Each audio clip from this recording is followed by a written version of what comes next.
In this video, we're going to finish up this chapter by completing a few more things on titrations. There's no more additional math to learn, but there's a little bit more conceptually to talk about.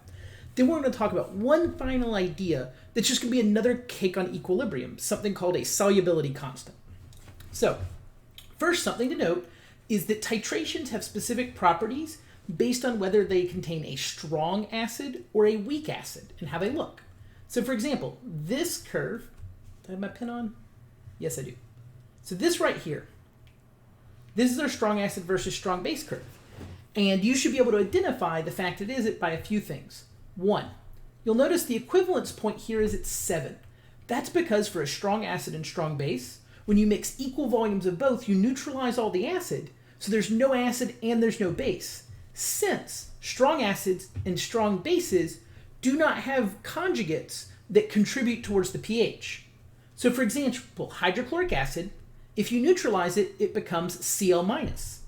Cl- doesn't change our pH because since HCl is a strong acid, Cl- will not combine with hydrogen to form HCl.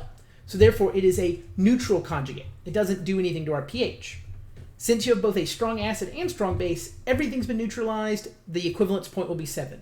This is by far the easiest way to identify whether a curve is one for a strong or weak titration. The other thing to note is a few other things. This curve is really, really sharp here when it's going up, and all the rest of the time it's kind of flat.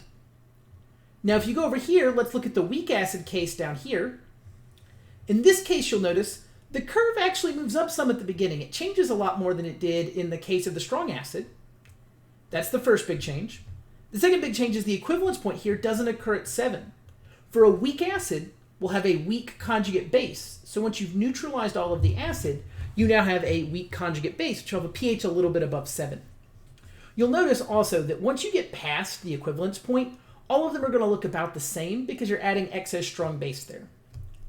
The other point to remember is that half the equivalence point gives you the pKa for your acid. So for example here, the equivalence volume is at 25 milliliters. So if I go to this dot here at 12.5 milliliters, that's going to tell us what the pKa for our weak acid is. And this looks like it occurs around 3.9. So that's one additional piece of information you can get from a weak acid titration curve. You can find out what your pKa is, even if you don't know what the acid is. In the strong case, we can't do that because we wouldn't give it the pKa to the strong acid because it's going to completely dissociate. And a pKa is based on the idea that some of the acid is associating while some of it is not. In this third case up here on the right, I'm sorry if my thing's going on my screen, I lost my pointer. There it is. So here, in the weak base case, the first thing you should notice is it starts up high. So this is a good question for a titration curve. If I ask you whether something is a base or an acid titration, look at where it starts. If it starts at a value above 7, that means it started as a base. If it starts at a value below 7, it means it started as an acid. Otherwise, this curve is very similar to the weak acid strong base. The only difference here is that it goes down instead of up. You'll notice it goes down somewhat gradually. Halfway to the equivalence volume, we can find the pKa. And then this one at its equivalence point, since it's a weak base, it becomes a weak acid with its conjugate. So its equivalence point is going to be below 7. And then down at the bottom, when you have excess acid, it stays really low. So identify whether it's an acid or base you're titrating by looking at the initial concentration, by the initial pH, with the high pHs being bases, the low pHs being acids. Then look for where the equivalence point is. That's the easiest way to identify whether it's a strong titration or a weak titration. You can also look at the shape of the curve, and that can help a little bit if you're unsure of exactly where the equivalence point is, where this curve that is more slope, where there's more change in the middle, like in your weak case. Here, as you notice, this region, there's a lot more change down here than there was in this region for the strong titration. That's not as easy to see, but it's another piece of evidence you can look for. Don't worry about the polyprotic acids. For ease of getting through all of this material, we're just not going to worry about it this year. The idea is just that acids can have multiple hydrogens that can come off, but the only problems I can write for this are so long they won't make sense for an exam like the one we're going to take. So rather than have you study something I'm not going to test you on, I'll let you just skip this for this time. Also, it won't show up in the final because I'm writing your final now. Next, how do we monitor this? So hopefully many of you got to do this in lab before we had to leave. So the idea of this is we have a solution down here.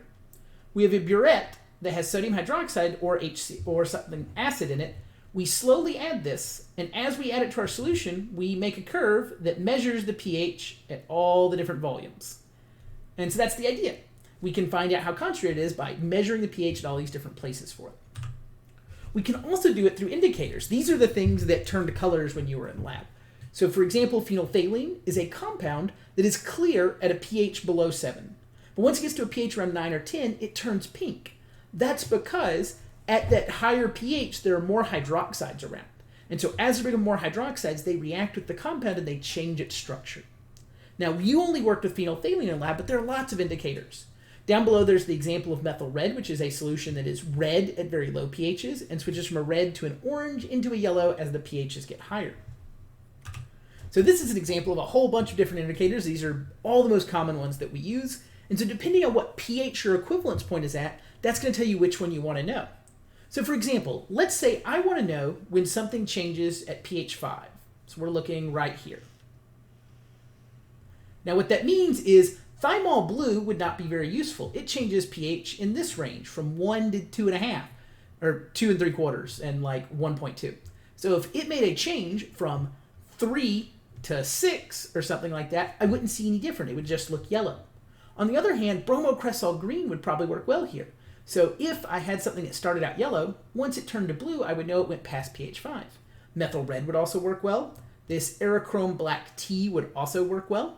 And so we pick something that would cause a change in our range. You'll notice here this phenolphthalein, this change occurred in the 8 to 10 range. So we used it in a titration that we knew would start off below 8, but would go above 10. That made it a good choice for that. That's why we used it for the lab that you did.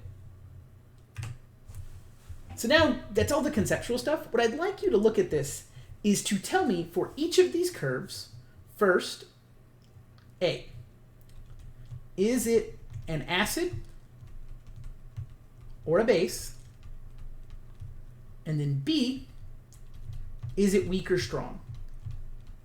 So this is for the starting material, not for the titrant we're adding. We're always going to be adding something that's strong, but the initial one could be weaker, it could be strong. So I'd like you to pause this for a second and try to answer this for all 4 curves. Okay, so hopefully you've done that. Let's first answer question A for all of them. So we'll start with 1. Man, I am not as good at my marker as usual. So this is an acid because the pH started below 7. Number 2 is a base. Number 3 is a base. Number 4 is an acid. So now we need to figure out whether they're strong or weak. So we'll take number 1. What you'll notice is you can either go with the fact that the equivalence point does occur around 7, or that this curve doesn't change a whole lot early on. It's just this is a strong acid that's being titrated with a strong base. Number 2, again, the equivalence point does seem to occur around 7, and there isn't a lot of change early on. This suggests it's a strong base. Now if we go to curve 3, you'll notice here the equivalence point appears to occur around 5 or so. Also, there's a lot of change at the beginning. Well, more change than in the other strong cases. So this is a weak base. And here, our middle seems to occur around 8 for our equivalence point. And again, in the beginning, there's more change than there was in our strong case. So number 4 is a weak acid. So this is an example of how I could ask a conceptual question about a titration curve. Given one, what are you at? What is being titrated? So now for the last concept we have to cover. This is going to be the idea of solubility. So all ionic compounds dissolve in water to some degree. This is a little different than what we said in 1211. So in 1211, what we focused on was just things that dissolved really, really well. For example, sodium chloride. You put that in water, it all seems to disappear. Whereas there are other compounds like lead chloride we said were insoluble. Well, as we'll look at here, lead chloride is almost completely insoluble. Very little of it dissolves in water, but technically a very small amount does. So now that we've covered equilibria, we can use this to figure out how much will actually dissolve, even when it's a really tiny number, like 1/100th of a mole or something. And this can be relevant. For example, lead in our drinking water, even if a very tiny bit is all that dissolves, would still bother us because it's dangerous to us at very low concentrations. So we still have to worry about things that only dissolve a little bit. We'll also see towards the end of this section that these can have a big effect on some other equilibrium. So even if only a tiny bit dissolves, it can actually cause some pretty big impacts in other reactions. So that's another reason we're concerned about this. So to deal with this, we have a tool called KSP. So just like all other equilibrium constants like Ka, Kb, Kw, it's just a specific version of an equilibrium constant, specifically when we're dealing with a solid. So for any solid, it's going to have two parts to it. We're going to have m, some number of m's, and some number of x's. For example, let's say I had sodium chloride. That would be one Na and one Cl. With remembering that we call it an m because that part's a metal, and because it's ionic, whereas the X represents something that will be non-metallic. So just chlorine here. So our Mn XM solid will turn into some metal ions and some non-metal ions. Now, because this is a solid, it's not going to show up on our equilibrium constant.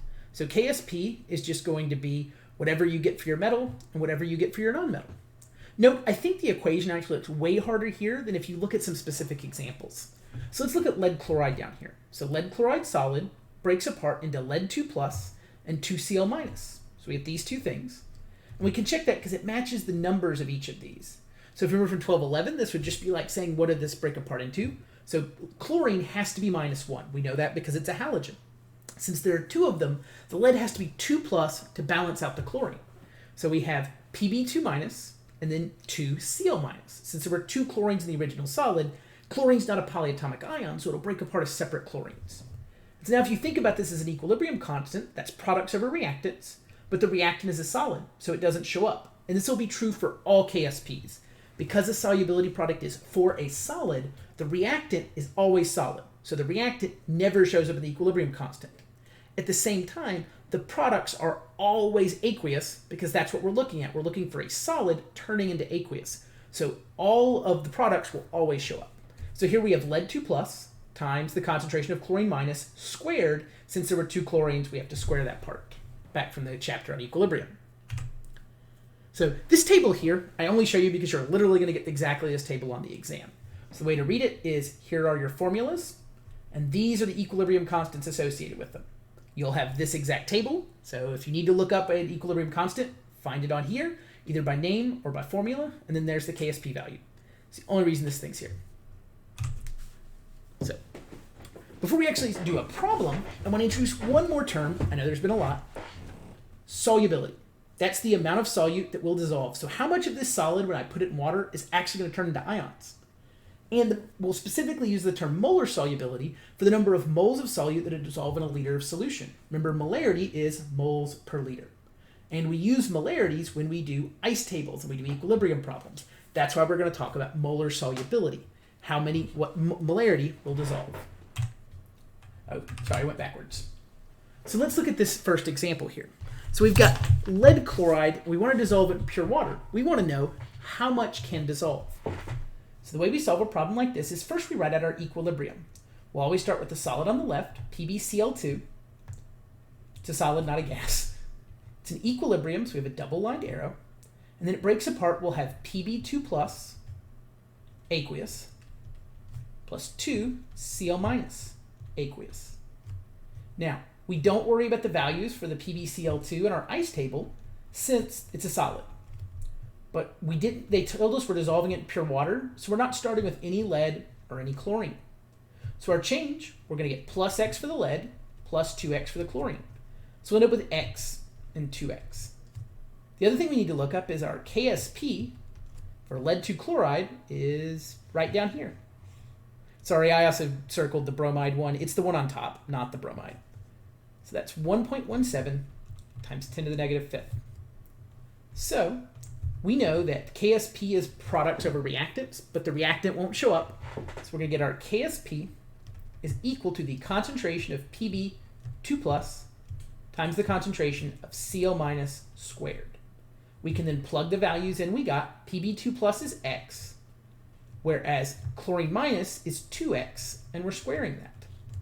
And this is all equal to 1.17 times 10 to the negative fifth.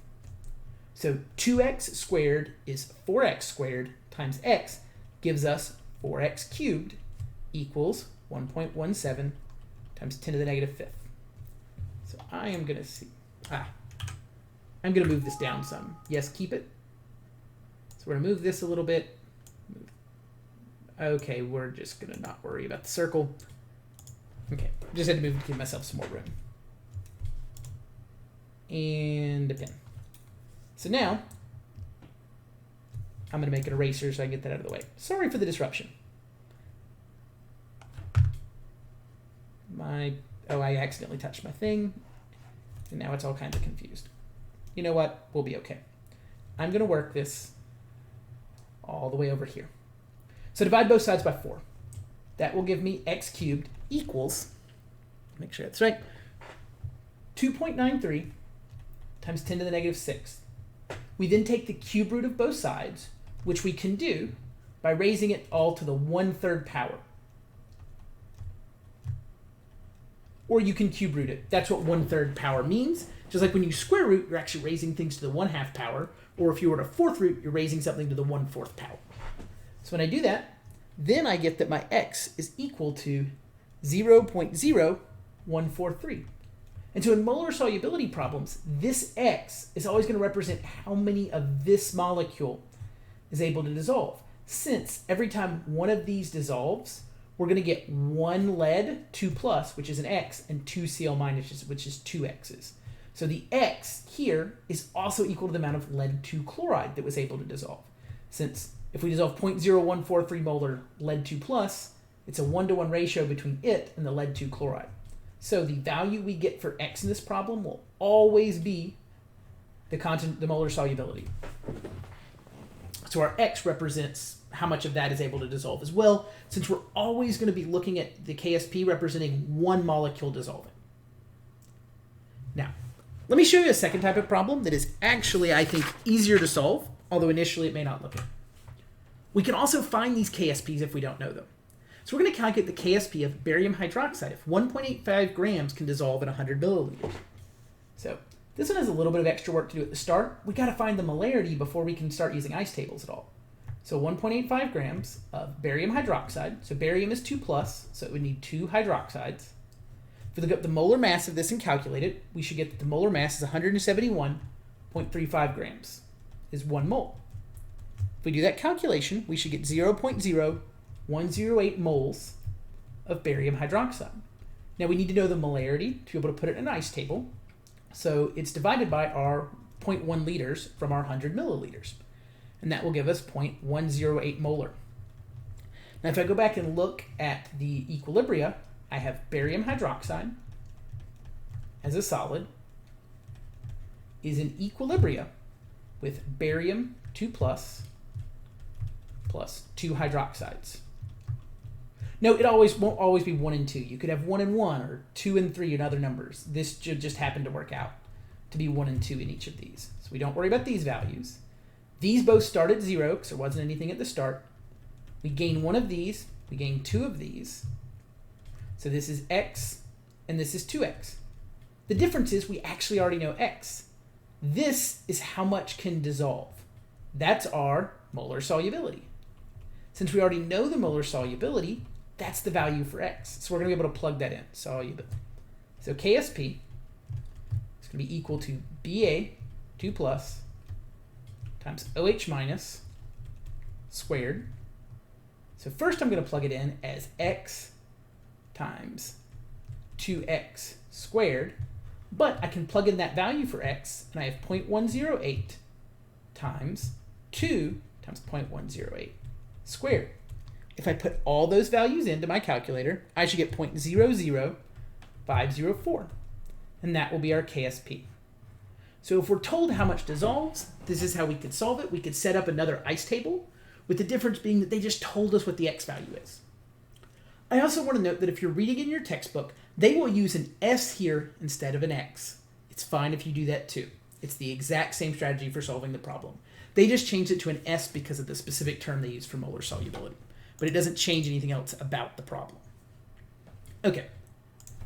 Now, sometimes you'll have another ion in solution that's going to change how concentrated it is. This is also another case where this problem, while there's an extra step at the start, is actually easier to do, and you'll see why. So if you put something soluble in there into a solution, it can change how much of your insoluble salt will dissolve. So for example, let's say we took some sodium chloride and put it in some water. If you try to then figure out how much lead chloride can dissolve, it's actually less. This is because, like we learned with Le Chatelier, the addition of Cl- shifts the equilibrium to the left. That means we're not going to be able to dissolve as much lead. Let's look at how we calculate exactly how much we could in this example.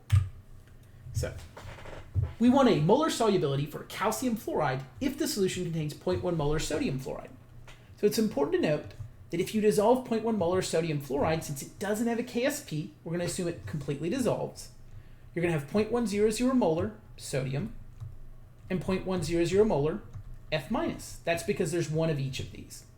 Note that the sodium plus doesn't show up at all with the calcium fluoride, so we're not going to have to worry about it, but it is there.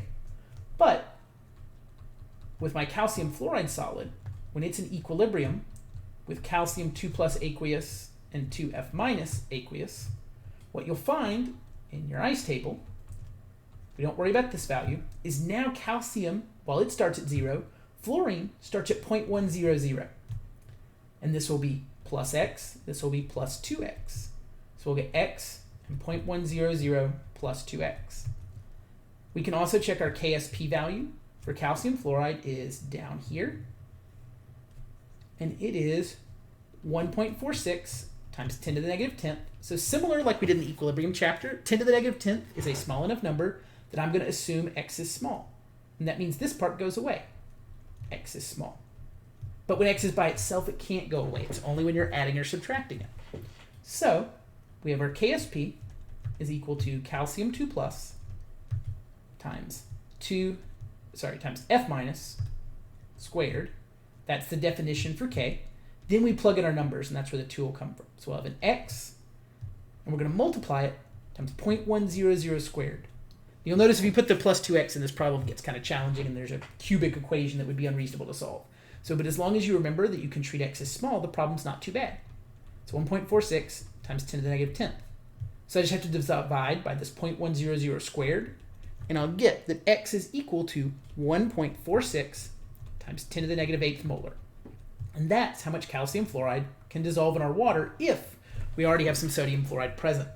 So the fact that there's sodium fluoride there means there's extra F- at the start, means less of the calcium fluoride will dissolve because it has to shift the equilibrium left. And so this is how we could figure that out. It changed our ice table. We didn't start at 0 for one of our compounds. That was the major change. Now the final thing, and we will finish with this, I think there is a little bit more in the notes there, but we're going to finish at precipitation. This will be the last thing we have to cover for this section. So precipitation occurs when you have so many ions in solution that they don't want to stay dissolved within the equilibrium, so they start forming a solid. So what we do is just like in the equilibrium chapter before, we compare Q to K. So Q is the current concentration. So if I have two solutions and I mix them together, I can find out what all the ions are present and find out what Q is, and then I can compare it to K. So if Q equals K, you have a saturated solution, no precipitation. If Q is less than K, the solution will stay unsaturated because you can dissolve even more before you get to K, so you don't have a solid. However, if Q is greater than K, that means there are way more ions in solution that are stable. There's way more on the product side than there should be. So to get things away from the product side and towards the reactants, you form precipitates because that makes solids. So by adding a bunch of solid, you're getting rid of ions. And so by getting rid of those ions, you can get the equilibrium back to where it should be. So let's take a look at an example of how this would work. So we have a solution, and it contains two things. It had some lead 2 nitrate and some sodium bromide. And we want to know if we mix these together, do you get a precipitate in it? So what we need to do is first figure out what all is going to be present. So this is going to break apart into 0.0150 molar lead 2 plus and 0.0300 molar NO3 minus. That's because since there's two nitrates, each lead nitrate turns into 2. So when you started with 0.0150 molar, you now have 0.030 molar. You also have some sodium bromide. So you have 0.00350 molar sodium and 0.00350 molar bromide. So now we want to do like we did in 1211. We want to switch our anions and our anions around and figure out, do any of them make something that would form a solid? And you've been looking at your KSP table. So for example, we know that they told us that lead nitrate, 2 nitrate, and sodium bromide will be able to be dissolved. So we don't have to worry about those. But let's check lead bromide. Lead bromide, ooh, that has a KSP. That can form a solid. Now I'll also check sodium nitrate. It doesn't show up. That's because sodium nitrate dissolves completely and we don't have to worry about this. So only the lead and bromide amounts are going to affect my equation that I have to figure out. So let's take a look at what this would look like. So this means I want to look at the equilibrium of lead to bromide in equilibrium with lead 2 plus aqueous plus 2 Br minus aqueous.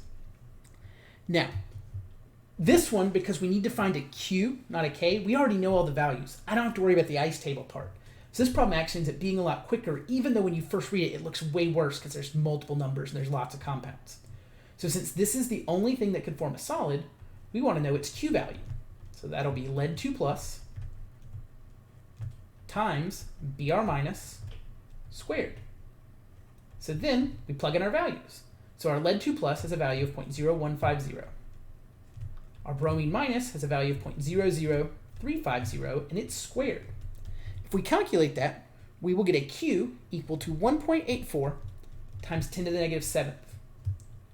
So in this case, 1.484 times 10 to the negative 7th is less than 4.67 times 10 to the negative 6th. That means Q is less than K. That means no precipitate. We needed Q to be greater than K if we expected a precipitate to form. So that's the last example here. We will be doing some review as well later, so don't worry. If some of these seemed a little overwhelming, we will have some additional practice you can do through your workshop materials and through the assigned problems I have in your reading guide, and I'll do some additional review on this before the exam where I do some examples of other stuff in the chapter in addition to this. So I hope this is helpful, and this is the rest of the material. We won't have any more new material before exam 3. Everything else we'll cover will be review and practice.